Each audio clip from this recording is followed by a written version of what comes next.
Tuseme kama ukiwa unarudi kazini vile. Okay. Yani anakuacha hivyo, unaingia ndani, umebeba zawadi nini. Anakuangalia tu. Unaingia, unafika, unaweka mwenyewe. Yani unakaa sebleni. Badala unatakiwa ni akuletee kama maji au kupokea mizigo yafanye hivyo. Kwa hiyo ukitoka kwa chepuko, ukifika tu mlangoni anakuhagi, anakunini, yani vitu vidogo vidogo kama hivyo.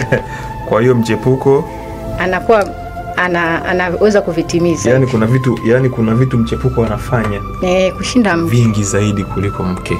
Kwa sababu kwenye kukea, kwenye kuandaa maji, kwenye kuandaa hata chakula. Yani mtu anakuja na chakula anakiweka hapo, atakwambia karibu yule kaka akasepa. Anaweka tu.